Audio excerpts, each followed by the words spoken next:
마차가 덜컹덜컹 불규칙하게 흔들렸다. 그 진동이 내 영혼까지 흔들어 깨우는 듯했다. 나는 창밖으로 빠르게 스쳐 지나가는 풍경을 멍하니 응시했다.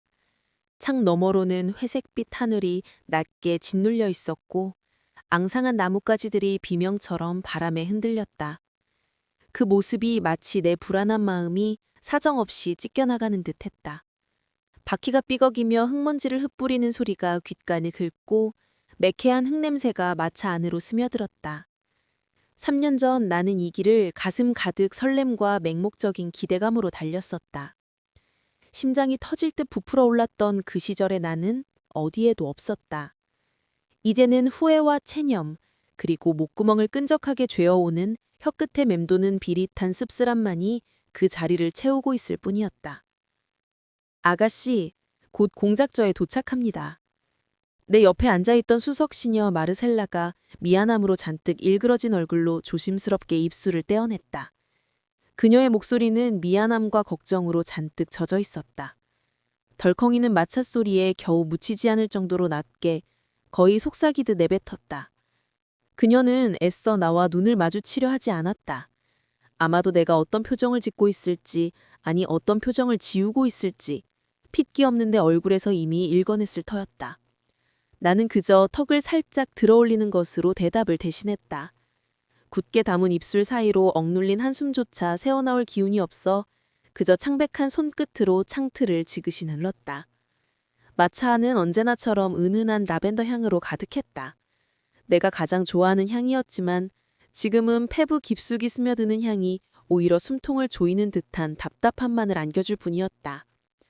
마차가 속도를 늦추자 회색빛 담장을 넘어 점차 거대한 석조 건물들이 하늘을 찌르듯이 솟아오르기 시작했다. 뾰족한 첨탑들이 저물어가는 오후의 햇빛을 받아 차갑게 빛났다. 길가의 사람들은 화려한 색감의 옷을 입고 바삐 움직였다. 그들의 활기찬 웃음소리가 마차의 유리창을 희미하게 두드렸다. 정말 공작저에 가까워졌음을 눈으로도 피부로도 느낄 수 있었다. 내 심장이 불규칙하게 마치 오래된 태엽 인형이 다시 움직이기 시작하는 것처럼 삐걱거리는 소리를 내며 갈비뼈를 두드렸다. 다시 이 지옥 같은 곳으로 돌아오다니. 아니, 지옥이라고 부르기에는 너무나 화려하고 아름다운 곳이었다. 그래서 더 고통스러웠다.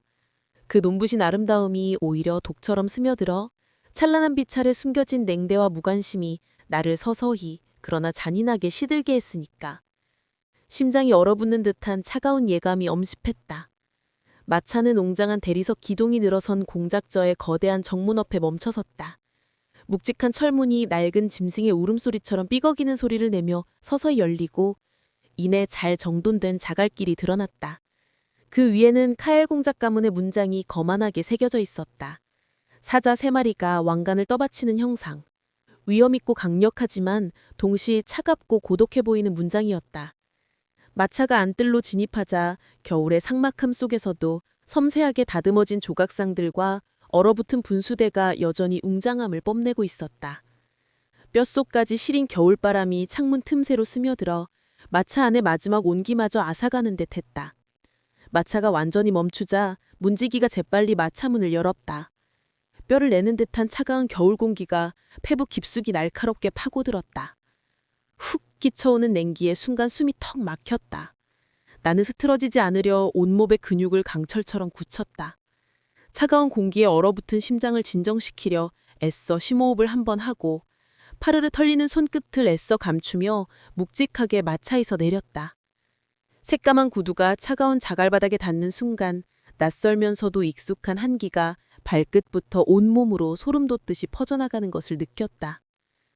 공작저의 현관은 여전히 거대한 레드카펫이 깔려 있었고 내 발걸음은 그 위에서 소리 없이 미끄러졌다.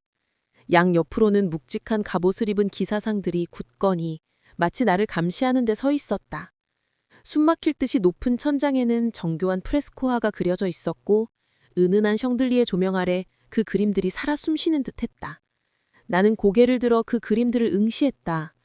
3년 전 순진했던 나는 저 그림들을 보며 이 줍이 마치 동화 속 궁전 같다고 생각했다.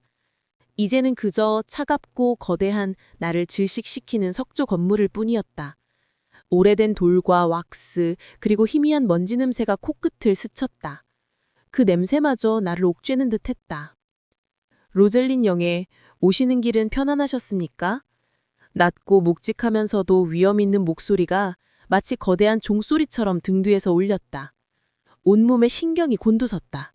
심장이 발끝으로 곤두박질 치는 듯 등줄기에 식은땀이 흘렀다. 나는 몸을 강철처럼 굳혔다. 이 목소리, 이 말투, 뼛속까지 각인된 익숙한 음성이었다. 천천히, 아주 천천히, 마치 굳어버린 태엽 인형처럼 뒤를 돌아보았다. 그가 그곳에 서 있었다. 카엘 드 루미에르 공작. 그의 존재는 공간을 압도하는 듯 거대한 그림자를 드리웠다. 여전히 흐트러짐 없는 완벽한 자세, 얼음처럼 차가운 푸른 눈동자는 여전히 깊이를 알 수 없었다. 그리고 굳게 담은 입술, 짙은 남색 공작복이 그의 단단한 어깨와 늘씬한 몸매를 더욱 돋보이게 했다. 3년 전과 다름없이 위압적이고 눈부시게 아름다웠다. 하지만 어딘가 달라진 느낌이었다. 예전에는 그의 눈빛에서 느껴지던 차가운 무관심이 지배적이었다면 지금은 그 안에 복잡한 감정들이 뒤섞여 있는 듯했다. 눈가에 들여와진 옅은 그림자, 그리고 미세하게 떨리는 입술 끝에서 피로감과 함께 희미한 후회 같은 것이 읽혔다. 착각일까? 아니면 이제 와서 나에게 보여주려는 가장 치졸한 연극일까? 내 시선이 그의 눈동자에 닿았다가 화상이라도 입은 듯 황급히 떨어졌다. 목구멍이 바짝 마르는 것을 느끼며 겨우 그 단어를 쥐어짜냈다. 공장님. 내 목소리는 갈라졌지만 최대한 감정을 숨긴 채 짧고 건조하게 뱉어냈다. 다행히 떨리지는 않았다. 지난 3년간 뼈저리게 단련된 가면이 제 역할을 톡톡히 해내고 있었다. 오랜만이군요, 로젤린. 그의 목소리는 낮고 부드러웠지만 나는 그 안에서 어떤 낯선 긴장감을 읽어냈다. 그가 나를 향해 천천히 한 걸음씩 다가왔다. 그의 발걸음 하나하나가 대리석 바닥을 짓누르는 듯 묵직하게 울렸다. 나는 무의식적으로 한 발자국 뒤로 물러섰다. 내 몸이 제멋대로 반응했다.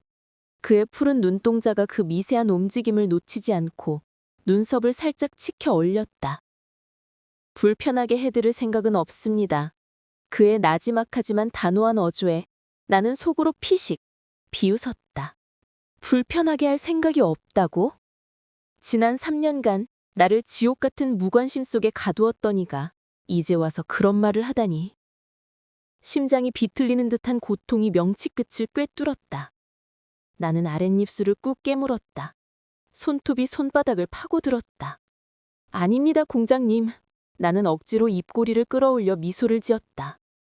목구멍까지 차오르는 비웃음을 애써 삼키며 최대한 아무렇지 않은 척 시선을 그의 어깨 너머로 돌린 채 말했다. 그저 오랜만에 공작저에 돌아오니 감회가 새로울 뿐입니다. 나는 거짓말을 했다. 감회가 새로운 것은 맞았지만 그것은 결코 편안한 감회가 아니었다. 낡은 상처가 다시 벌어지는 듯한 쓰라림과 그리고 잊고 싶었던 기억들이 파도처럼 밀려오는 고통이었다. 새로 마련된 방으로 안내하겠습니다. 그동안 사용하던 방은 그의 목소리가 잠시 멈칫했다. 시선이 허공을 맴돌았다. 내가 사용하던 방. 그 방은 마치 나에게 주어진 작은 감옥 같았다. 그 안에서 나는 홀로 울고, 홀로 웃고, 홀로 서서히 시들어갔다. 그 방을 떠올리자 심장이 쿵 하고 차갑게 바닥으로 내려앉는 기분이었다. 폐허가 된 내 마음처럼. 괜찮습니다. 나는 고개를 들고 그의 푸른 눈동자를 똑바로 응시했다. 얼음처럼 차가운 목소리로 단호하게 쐐기를 박았다. 새로운 곳이 더 좋습니다. 과거의 잔재는 단 한 조각도 더 이상 끌어안고 싶지 않았다. 그는 잠시 나를 응시했다. 그의 푸른 눈동자 속에서 어떤 복잡한 감정이 스쳐 지나가는 것을 보았다. 하지만 나는 그 의미를 파악할 수 없었다. 아니, 파악하고 싶지 않았다. 따라오십시오. 그는 감정이 배제된 짧은 말을 남기고 먼저 몸을 돌려 앞서가 섰다. 나는 그의 뒤를 따랐다. 웅장한 복도 양옆으로는 묵직한 갑옷들이 그림자처럼 서 있었고 익숙하면서도 낯선 그림들과 조각상들이 낯설게 느껴졌다. 공작저의 공기는 왠지 모르게 무겁고 차가웠다. 마치 모든 소리를 빨아들이는 듯한 정적 속에서 우리의 발걸음 소리만이 차갑게 메아리 울렸다. 마르셀라는 내 뒤에서 걱정스러운 눈빛으로 나를 바라보고 있었다. 그녀의 손이 조심스럽게 내 옷자락을 붙잡으려다 멈칫했다. 나는 그녀에게 괜찮다는 듯 살짝 미소를 지어 보였다. 하지만 내 미소는 가면 뒤에 숨겨진 진실을 감추는데 급급했다. 우리가 도착한 곳은 공작조의 서쪽 별채였다. 예전에는 손님들이 묵던 곳이었는데 내가 머물렀던 동쪽 별채와는 정반대의 위치에 있었다. 묵직한 문이 스르륵 소리를 내며 열리자 마치 숨통이 트이는 듯 따뜻한 공기와 함께 은은한 오렌지 향이 코끝을 스쳤다. 차가웠던 몸이 순간적으로 녹아내리는 듯한 온기가 폐부를 채웠다. 동쪽 별차의 썰렁하고 묵직한 곰팡이 내는 분위기와는 사뭇 달랐다. 이곳입니다. 로젤린 영재의 취향에 맞춰 준비했습니다. 카일 공작이 무심한 듯 그러나 왠지 모르게 딱딱한 목소리로 말했다. 그의 시선은 방안을 훑으며 나를 따라왔다. 나는 방안을 둘러보았다. 넓은 창문으로는 따뜻한 햇살이 황금빛으로 쏟아져 들어오고 있었다. 벽지는 부드러운 아이보리색이었고 가구들은 섬세한 조각이 새겨진 밝은색 나무로 만들어져 있었다. 폭신해 보이는 침대 위에는 새하얀 침구가 정갈하게 놓여 있었고 작은 협탁 위에는 내가 좋아하는 리델의 시집이 놓여 있었다. 내 취향? 그는 정말 내 취향을 알고 있었던가? 지난 3년간의 결혼 생활 동안 그는 내게 단 한 번도 관심을 보인 적이 없었다. 내가 무엇을 좋아하는지, 어떤 시집을 읽는지, 어떤 꽃을 좋아하는지 그는 알지 못했다. 그런데 이제 와서 이렇게 세심하게 준비된 방을 보여주다니 차가운 비웃음이 목구멍까지 치밀었다. 그의 위선에 토악질이 나올 것 같았다. 나는 의심의 눈초리로 그를 돌아보았다. 그는 내가 방을 둘러보는 동안 팔짱을 낀 채 그림자처럼 조용히 나를 지켜보고 있었다. 그의 표정은 여전히 읽기 어려웠다. 놀랍군요, 공장님. 제 취향을 이리도 잘 알고 계셨을 줄은. 나는 입꼬리를 비틀어 올리며 날카로운 비수가 숨겨진 비꼬는 듯한 뉘앙스를 노골적으로 섞어 말했다. 내 시선은 그의 차가운 푸른 눈동자를 꿰뚫었다. 그는 내 말을 알아들었는지 미간을 살짝 찌푸렸다. 알려고 노력했습니다. 그가 굳은 표정으로 낮게 말했다. 그의 대답은 예상 밖이었다. 노력했다니? 지난 3년간 그가 나를 외면했던 시간들을 생각하면 그의 말은 터무니없는 변명처럼 들렸다. 헛웃음이 터져나오려는 것을 이를 악물고 간신히 참아냈다. 그래도 감사합니다. 나는 애써 감정을 억누르며 겨우 기쥐어짜낸 목소리로 입술을 억지로 비틀었다. 씁쓸한 감정과는 별개로 이 방은 내가 기대했던 것보다 훨씬 더 아늑하고 편안해 보였다.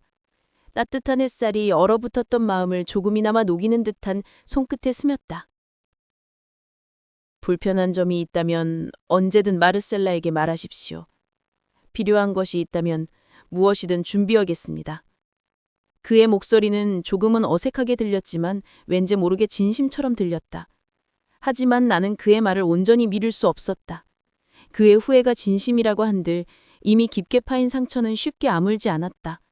내 목소리는 다시 차갑게 가라앉았다. 알겠습니다, 공장님. 나는 짧게 대답하며 고개를 살짝 숙였다. 더 이상 그의 얼굴을 마주하고 싶지 않았다. 그가 더 이상 할 말이 없다는 듯 몸을 돌려 문을 향해 걸어갔다.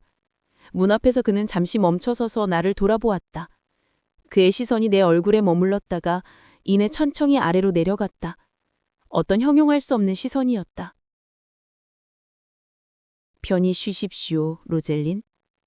그의 나짓이 거의 속삭이듯한 마지막 말과 함께 묵직한 문이 찰컥 소리를 내며 닫혔다. 방 안에는 다시 고요함만이 감돌았다. 방금 전까지 따뜻했던 공기가 순식간에 차갑게 식는 듯했다. 나는 그 자리에 한참을 서 있었다. 방 안 가득 퍼진 오렌지 향이 왠지 모르게 나를 더욱 혼란스럽게 만들었다. 정말 그가 내 취향을 알고 준비한 것일까? 아니면 누군가의 조언을 받은 것일까? 아니, 애초에 그가 나에 대해 무언가를 알려고 했다는 사실 자체가 나를 혼란의 소용돌이로 몰아넣었다. 나는 천천히 방안을 거닐었다. 부드러운 카펫이 발에 닿는 감촉이 좋았다. 책상 위에는 잉크병과 깃턴 펜, 그리고 깨끗한 양피지가 놓여 있었다. 작은 화병에는 이름 모를 흰색 꽃이 꽂혀 있는데 은은하고 달콤한 향기를 풍기고 있었다. 모든 것이 완벽했다. 너무나 완벽해서 오히려 이질감이 느껴질 정도였다. 침대 옆에 협탁에 놓인 시집을 집어들었다. 리델의 시집, 밤의 노래. 내가 가장 아끼던 시집이었다. 3년 전 결혼할 때 가져왔다가 공작조에 두고 왔던 책이었다. 나는 이 시집을 다시는 볼 수 없을 거라고 생각했다. 그런데 지금 내 눈앞에 놓여 있었다. 낡았지만 깨끗하게 보존된 시집의 무게가 손바닥에 묵직하게 느껴졌다. 나는 조심스럽게 시집을 펼쳤다. 낡은 종이 특유의 아득한 냄새가 코끝을 스쳤다. 첫 페이지를 넘기자 심장이 쿵 하고 떨어지는 듯한 충격과 함께 익숙한 필지로 쓰인 글귀가 눈에 들어왔다. 어둠 속에서 길을 잃어도 너는 나의 유일한 별이 되리라. 그것은 내가 직접 쓴 글귀였다. 그리고 그 글귀 아래에는 낯선 술치로 쓰인 작은 글씨가 있었다. 하지만 나는 그 별을 알아보지 못했다. 그 순간 내 심장이 차가운 바닥으로 곤두박질 치는 듯했다. 손끝이 파르르 떨려오고 온몸에 피가 식는 듯한 한기가 엄습했다. 이 글씨는 분명 카일 공작의 필치였다. 핏기 가신 얼굴로 시집을 든 채로 그대로 굳어버렸다. 이 시집이 왜 여기에, 그리고 이 글귀는 대체... 혼란스러운 물음표가 머릿속을 가득 채웠다. 숨조차 제대로 쉬어지지 않았다. 그때 시집의 마지막 페이지에서 얇은 종이 한 장이 흐느금거리며 마치 운명처럼 떨어져 나왔다. 나는 떨리는 손으로 그 종이를 주워들었다. 거기에는 단 한 문장이 그의 필체로 또렷하게 적혀 있었다. 우리의 계약은 끝났지만 나의 후회는 이제 시작이다.